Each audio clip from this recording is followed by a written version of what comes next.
Pois é o poder de Deus para a salvação de todo aquele que nele crê, primeiro do judeu e também do grego. Eu gostaria que você me ajudasse com a sua participação em uma voz uníssona, em alto e bom som, no tempo 3. Vamos lá? Repetindo comigo o verso número 16 no tempo 3. 1, 2, 3. Não me envergonho do Evangelho, porque é o poder de Deus para a salvação de todo aquele que nele crê. Vamos lá uma vez mais. Não me envergonho do Evangelho, porque é o poder para a salvação de todo aquele que nele crê. Com a sua Bíblia ainda no banco, por gentileza, empreste a mão a alguém que está do seu lado, com todo carinho e respeito. Pegue na mão dele, por gentileza, chacoalhe com carinho e respeito, até ele dar um grito de glória a Deus, um grito de aleluia. Em seguida, olha para ele, dá um sorriso colgate pentecostal 3x4 e diga: que bom que você veio hoje. Não, você não vale. Teve gente que falou, mas não sorriu. Teve gente que sorriu, mas não falou. Sorrindo para ele, bem bonito, diga: que bom que você veio hoje. Deus tem algo grande a fazer aqui. Se ele acredita nisso, ele já vai levantar uma das mãos e glorificar o nome de Jesus aqui nesta noite. Meus amados e queridos irmãos, nós sabemos que o caráter das epístolas dos apóstolos preparados pelo Senhor Jesus para esta obra não eram apenas, preste a sua atenção por gentileza, para manter a igreja preparada em um sólido conhecimento. As epístolas que eram repartidas para determinadas comunidades que funcionava mais ou menos da forma em que os pastores, os apóstolos, denominado por Jesus depois da igreja primitiva, que pregava o evangelho em todas as partes do mundo, ganhando almas, e em determinadas ocasiões eles não ficavam apenas nas igrejas respectivas em que ganhavam almas, mas eram repartidos para outros lugares, e se locomovendo de um lugar para outro, deixava determinados pastores para tomar conta das ovelhas e para que o trabalho missionário permanecesse. E nesse trabalho nós vamos ver as cartas paulinas, o apóstolo São Paulo tratando com os pastores das igrejas que ele deixou por seus cuidados como pai, a admoestação para que o evangelho continuasse sendo pregado. Prova disso é a autentificação do ministério, em que Paulo ele fala: eu como apóstolo levantado por Deus em missão do evangelho, não prego aquilo que quero pregar, mas prego aquilo que foi ensinado por Jesus acerca do evangelho verdadeiro, para que a obra ela não pare, mas que prossiga. E na testificação do seu ministério, uma vez o apóstolo João ele falou: eu que conheço a verdade, andei com a verdade, aprendi da verdade e sou filho da verdade, prego com cuidado para que todas as pessoas conheçam a verdade. Isso aqui pode ser traduzido: eu que ouvi de Cristo, andei com Cristo, aprendi com Cristo, estou pregando o evangelho e não prego aquilo que quero, mas prego cuidadosamente aquilo que vocês precisam ouvir. Essa pregação que o apóstolo estava se referindo é acerca de alguns hereges que estavam trazendo heresias diferentes, das quais os apóstolos ensinavam, e estavam um burburinho de pessoas que estavam pregando o evangelho de forma mentirosa e não da forma repentina da qual os apóstolos pregavam. E por isso as cartas eram circuladas com esse cuidado de manter a ordem e a propagação do evangelho. Então o caráter era esse, para que os santos crescessem na fé, e não só crescessem na fé, mas crescessem em conhecimento, porque o conhecimento está diferente da sabedoria. O conhecimento é aquilo que você adere, e a sabedoria é aquilo que você pratica e bota em prática o conhecimento que está em você. É isso que os apóstolos queriam provocar na igreja, este coração missionário, que não ouvissem só nas suas igrejas e guardassem para si próprio, mas que saíssem para frutificar, que saíssem para fazer a diferença e que saíssem para pregar o evangelho de forma incansável, para que não ficasse só internamente, mas que saíssem para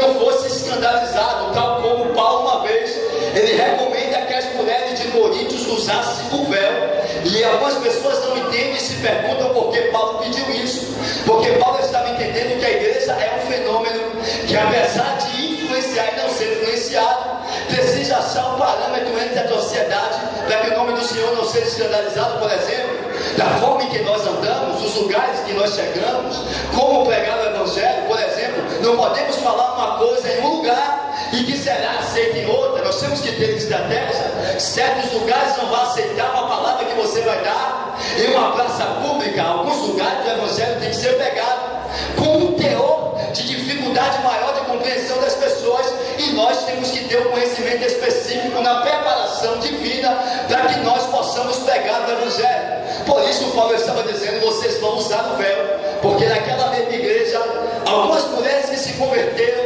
antigamente adoravam a uma deusa que era totalmente pagã, algo que se tocante às pessoas que eram, algumas mulheres que estavam se prostituindo na região, e algumas mulheres se convertendo ao Evangelho, tendo a vida nova, para que não se igualasse às outras e fosse taxada como tais.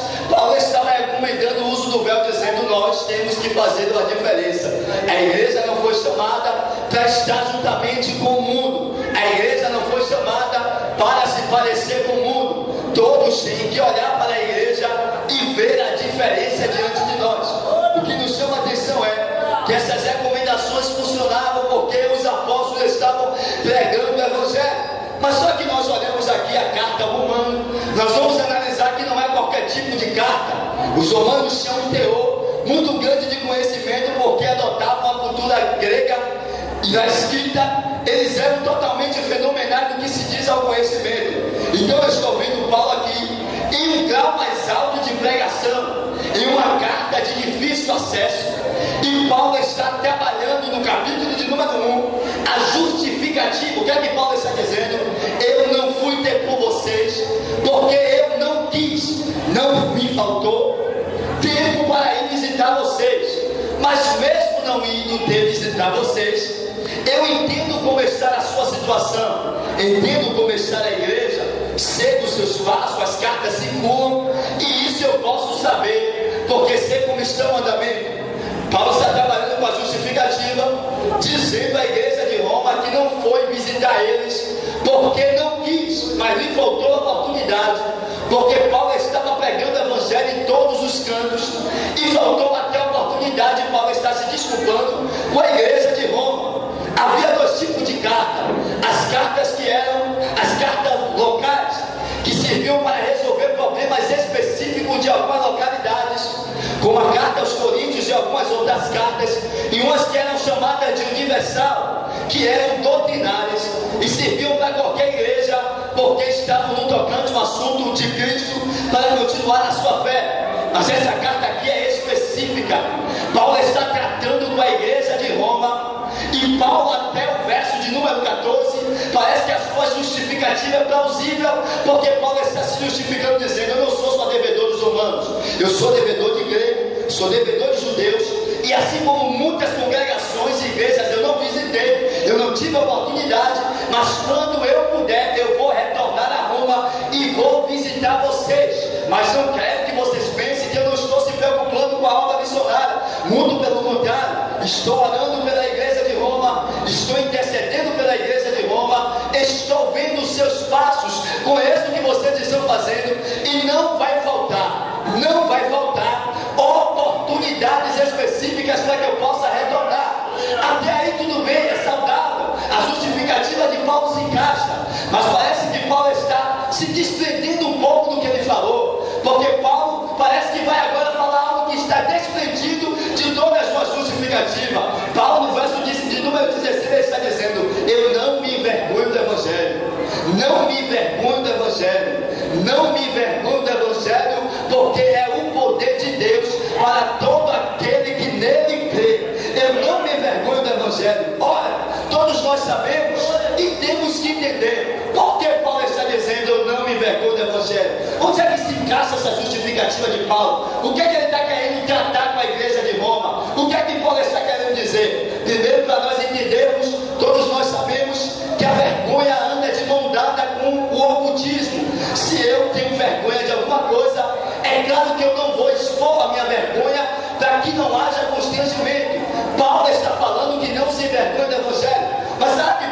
precisaria justificar que não se envergonha? De jeito nenhum, porque as ações de Paulo provavam. Paulo, um outrora que era um homem que perseguia, agora está sendo perseguido. Paulo, que era implacável na perseguição da igreja, agora está recebendo a perseguição implacável. Paulo, que outrora fazia os evangélicos sofrer, e estava sofrendo pelos evangélicos. Por si só, Paulo explica que não tem vergonha do evangelho. Por que Paulo está falando acerca disso? Por que Paulo está trazendo essa realidade? Por que Paulo está dizendo, eu não me envergonho do evangelho? Se Paulo não está expondo a questão da sua vergonha, é porque já está sendo sabido de todos a razão que Paulo está dizendo que não se envergonha. Para quem não conhece, nós vamos recorrer à história, e a história afirma que naquele tempo, para quem não conhece, Roma não era ligado aos judeus. Havia um trato político que separava as duas classes. Mas no tempo de Tibério, o texto afirma que ele convida um número justificativo de pessoas para estarem morando agora na Roma. O texto afirma, a história nos revela que os judeus saem de lá da Judéia e vêm agora habitar em Roma. E quando eles chegam lá, o texto afirma que muitos peregrinos saíam da sua terra e vinham visitar a Roma. E uma mulher que era prosélita, que segundo a história leva o nome de Fúvia, que era fluente, tinha muitas posses, muitos herdades, muito dinheiro, foi até Roma. E um certo dia, a Bíblia Sagrada nos afirma, em Atos dos Apóstolos, que houve um comentário que começou a complicar o evangelho naquele lugar. Pois o texto diz que 4 homens, em que a história não nos dá o nome, foram até Fúvia e pediram para ela uma oferta para depositar no templo do Senhor. Esta oferta, como Fúvia era uma mulher que não metia dificuldades para ajudar na obra, ela depositou a oferta na mão desses 4 homens e depositou desta oferta, ao invés desses homens levarem até o templo, depositaram gasofilaço, cada um embolsou a sua parte, e Fúvia ficou sabendo, lesaram a fé de Fúvia, brincaram com a fé dessa mulher. Que vergonha, pediram uma oferta para depositar no templo de Deus e acabaram complicando porque cada um embolsou. Fúvia, por ser uma mulher fluente e entender, foi até o imperador e disse, eu não aceito isso, porque se fossem homens mentirosos, fossem homens com reputações manchadas, fossem homens que não esperávamos nada dele, eu aceitava. Mas evangélicos, pastor, vivem pedindo uma oferta para me roubar e lesar a minha consciência, eu não aceito. Sabe o que acontece?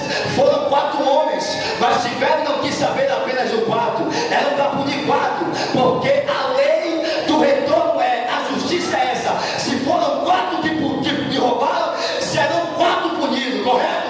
Mas não, ele não quis saber. A vergonha de 4 passou para 60 mil, a vergonha de 4 se estendeu para os 60 mil, e Tibério não quis punir ele, disse, eu vou tirar daqui todos aqueles que professam o nome de Jesus. A vergonha do evangelho começou a ser passada. E sabe o que é ser crente no tempo de Tibério? Ladrão de oferta, mentiroso, miserável e enganador. Ladrão de oferta, mentiroso, miserável e enganador. Para onde é que você vai? Vai dar dinheiro ao pastor para roubar as suas ofertas? Ladrão de oferta, mentiroso, miserável e enganador. Isso é um absurdo. Vocês estão brincando com a fé das pessoas que não conhecem a Deus. Ladrão de oferta, mentiroso, perturbador. O que é isso? Vocês estão passando do limite. Como é que faz isso? Quando Tibério toma essa atitude, Tibério tira todos de lá. E segundo a história, Flávio Josefo afirma que as afirmações dele foi tão gloriosa que disse, saiu agora o peso de Roma. Os evangélicos não eram significativos, porque se fosse,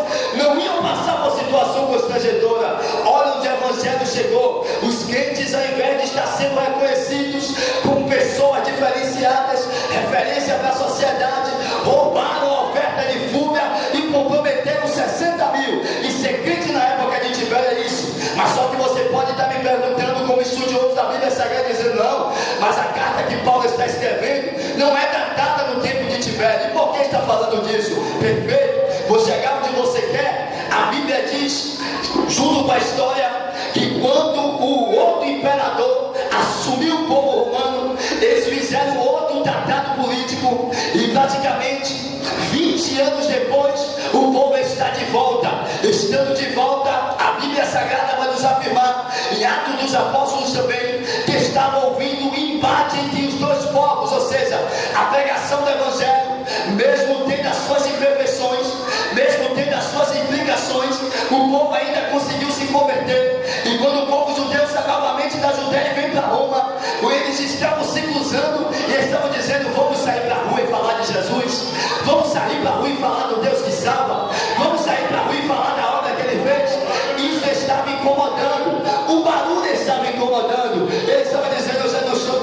mais um barulho? Para que essa zoada da bateria dizendo que está adorando a Deus? Para que sair com a caixa de som lá fora dizendo que está pregando o Evangelho? Para que abrir a Bíblia e sair entregando folheto parecendo louco? Isso não é justificável.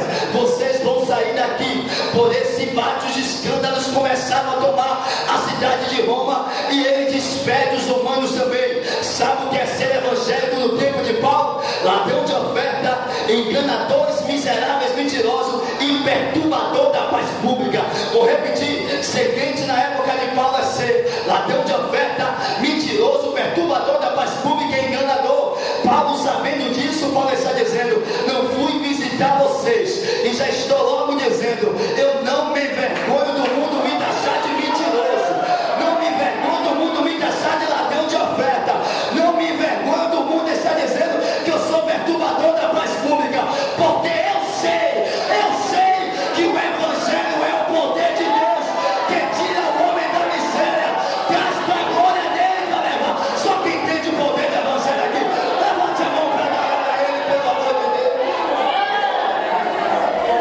Paulo está dizendo: eu não ligo para o mundo me taxar de maluco, não ligo para as pessoas que estão dizendo: não fui visitar vocês porque me faltou tempo, mas quando eu tiver a oportunidade eu vou voltar a fazer a minha missão, porque eu sei o que o Evangelho é para mim. Ele é o poder de Deus que me tirou do nada, de perseguidor, para estar aqui agora pregando para você.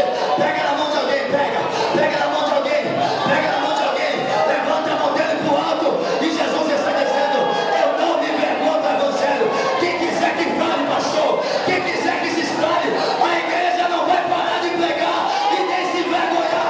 Deus nos chamou para essa missão.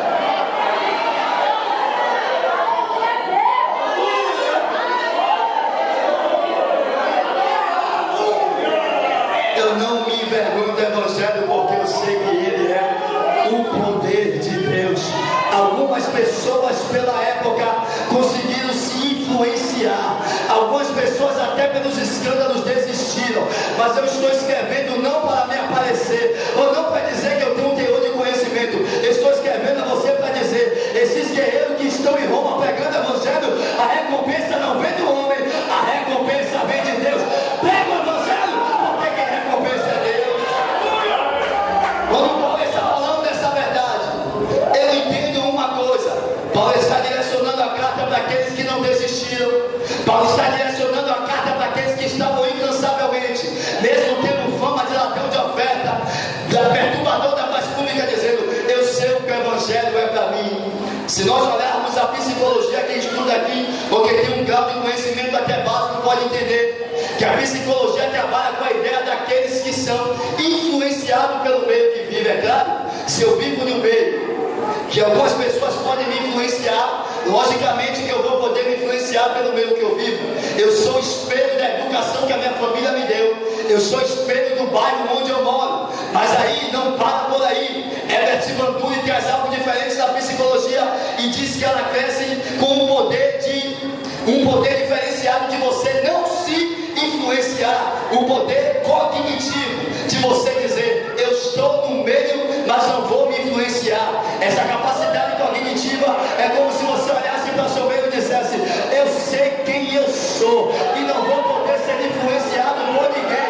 É a igreja que nasceu não para ser influenciada, mas nasceu para influenciar. Cadê os influenciadores aqui?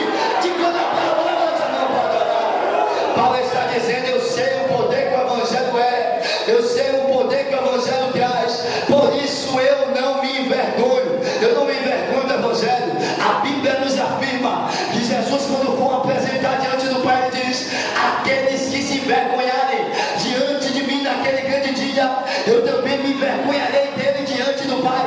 Mas aqueles que me honrarem diante dos homens, eu também me honrarei diante do Pai e darei a ele todas as honrarias. Se nós dizemos que somos crentes da igreja, mas não fazemos a obra no colégio, tem alguma coisa errada. Se dizemos que somos crentes da igreja e não fazemos a obra na rua em que nós moramos, tem alguma coisa errada. Se dizemos que somos crentes dentro da igreja e no nosso trabalho não damos exemplo, tem alguma coisa errada. Deus chamou a igreja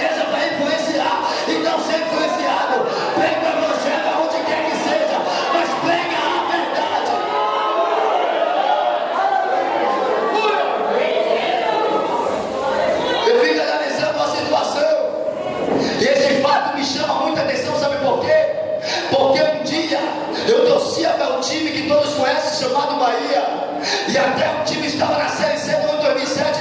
Eu não perdi o jogo. Onde tu quer chegar, pregador? Isso não tem a ver com a mensagem. Repara, eu estava lá na Série C, quando a Fonte Nova não estava lotada, e os torcedores olhavam para o Bahia e diziam: é baixa, mas eu não te abandono. Vai para a Série D, mas eu estou contigo. Sai da B para C, mas eu estou. Pode descer, mas eu volto ao estádio. Pode acontecer o que for, mas estou contigo. E nós, que não éramos nada, não tinha uma pessoa digna para estar do nosso lado, e o Senhor nos presenteou com um casamento abençoado. Não tínhamos vestido diante da sociedade, e nós estamos aqui porque se envergonhar do Evangelho. Não éramos nada, e hoje nós estamos aqui, e Jesus está dizendo: porque se envergonha do Evangelho, porque se envergonhar do Evangelho, porque Ele é o poder de Deus. Eu quero falar algo aqui na direção do Espírito que está compungindo meu coração para que eu possa falar. Nós falamos de missão em alguns países, e é interessante, em algumas igrejas que eu tenho pregado, o povo me convida muito para pregar no culto de missões, e uma coisa que me chama a atenção é que nós trazemos o relatório dos países que são perseguidos, nós ardemos a chama no coração para fazer missão, falamos da necessidade de orar, de ajudar aquele que está lá fora, de contribuir. Tudo isso é útil, mas será que estamos começando a fazer a obra do lugar onde nós habitamos? Uma coisa que me chama a atenção é que você é um agente influenciador da onde você está, e uma coisa que talvez você não saiba, mas diante do Espírito Santo eu quero lhe revelar: você sabia que tem missão até dentro da igreja? Não sabia? Vou lhe dizer, até dentro da igreja tem missão. E quando é que a missão começa? O pecador vem aqui ouvir a palavra, ouve um culto como esse a palavra, se converte, e a nossa promessa é: pega o nome dele, bota no caderno, anota o nome dele e começa agora a fazer algo diferente diante dele. Aleluia, glória seja dada ao nome do Senhor. Pega o pecador, coloca aqui dentro e vamos anotar, vamos cuidar dele, vamos dar os cuidados necessários. E de repente o pecador começa a se sentir sozinho. Glória a Deus, o pecador começa a se sentir sozinho. Ninguém quer mais ir visitá-lo. Anotou o nome, mas não vai saber como ele está. Estava com ele um dia, mas não está mais. Aí o pecador se sente menosprezado e diz: lá fora é melhor porque eu tenho amizade, lá fora é melhor porque alguém me abraça. Jesus está dizendo: está na hora da igreja acordar para o mundo missionário e começar a mudar as suas ordens. Não me envergonhe do Evangelho. Não me envergonhe do Evangelho. Você poderia passar essa informação para pelo menos 3 pessoas. Não me envergonhe do Evangelho. Não me envergonhe do Evangelho. Não me envergonhe do Evangelho. O mundo quer nos envergonhar o tempo inteiro. O mundo quer fazer de nós o que bem quer. Observe as novelas dos dias odiados. Olha como ele trata os crentes. Os crentes do dia de hoje é uma mulher com vestido, com dente faltando na frente, com cabelo desarrumado, toda mal acabada, dizendo que é mentirosa, dizendo que é traiçoeira, porque essa é a imagem que eles querem passar dos evangélicos. Não tem alguém bem sucedido, que Deus abençoe, que tenha um carro, que estude, que seja diferenciado. Não, os homossexuais eles colocam lá em cima, são homens inteligentes, homens pacatos, homens diferenciados, mas procura ver os papéis do evangélico, porque o mundo quer nos envergonhar, o mundo quer tirar da igreja o brilho que ela tem, o mundo quer trazer algo inexistencial, mas Deus está dizendo: aquele que nasceu para influenciar nunca será influenciado, aquele que nasceu para influenciar nunca será influenciado. Eles querem passar esse papel. Uma coisa que me chama a atenção na igreja que eu congregava antes de estar juntamente no corpo de obreiro, servindo ali juntamente com o pastor Alexandre Justo, tinha uma igreja, e na porta dessa igreja eles colocavam todo sábado e domingo, quando tinha evento, por coincidência, abriam a mala do carro e colocavam som às alturas. Não tínhamos porta de vidro, nem climatizador dentro da igreja, trancávamos a porta e as janelas, e era um calor terrível, e o pagodão estava tocando lá e ninguém falava nada. Quando saíamos com a caixa de som para pegar o evangelho, os vizinhos se levantavam dizendo: cala esta boca porque no horário, cala esta boca que está incomodando, cala esta boca porque vocês estão sendo perturbador da paz. Ou seja, quando é algo do inimigo, eles abraçam. Quando a igreja está pregando, eles querem se levantar. Mas eu tenho uma notícia para dar para Cana Brava, Fazenda Grande e todos os bairros: é que a igreja não vai se calar, a igreja vai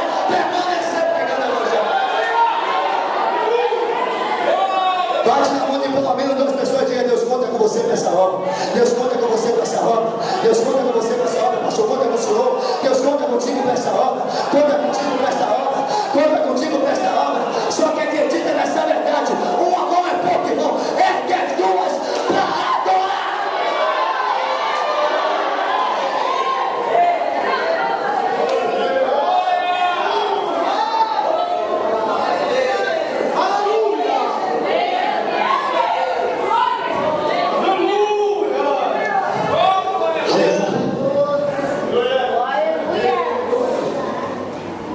Eu estava empregado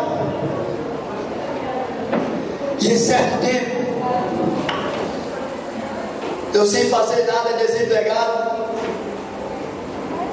não pregava como prego hoje, não tinha a instrução que eu tinha há alguns tempos atrás, e eu comecei a pregar o evangelho nos pontos de ônibus, nas estações e dentro dos trens. O companheiro de ministério, que é primo meu e pregador do evangelho também, e eu comigo na travessia Santa Luzia calçada até o subúrbio para lá, e nós fazíamos um acordo. Ele ia pregando na ida e eu finalizava pregando na volta. Mas só que esse dia algo nos surpreendeu e aconteceu algo que nunca havia acontecido diante de nós. Nós estávamos fazendo missão no trem, pregando o evangelho para aquelas pessoas que estavam lá. E nesse dia estava uma levita conosco, a namorada da época, mas hoje esposa do meu primo, que é pregador do evangelho também, estava conosco. E ela louvou na ida. E quando acabou de louvar, os passageiros que soltaram lá na outra estação passaram para dentro. E quando eles passaram para dentro, foi a minha oportunidade. E eu comecei a pregar. Começando a pregar o evangelho, algo me chamou a atenção, que algo estranho estava acontecendo. Havia um homem que estava atrás, um negão alto e forte, e o outro que estava na frente dele de chapéu. Esse homem parecia que estava endemoniado. Do princípio em que ele subiu, ele já foi me olhando atravessado. Eu estava com a camisa social, e você sentia nos olhos dele a raiva, a fúria pela pregação do evangelho que nós estávamos lá. E ele não aguentou. Passou-se 10 minutos do percurso da pregação, ele estava se aguentando na sua cadeira, se sentindo tão incomodado. De repente ele levantou, olhou para mim e disse: olha, eu vou lhe falar, se você continuar pregando o evangelho aqui dentro do trem, o negócio vai complicar para você, porque olha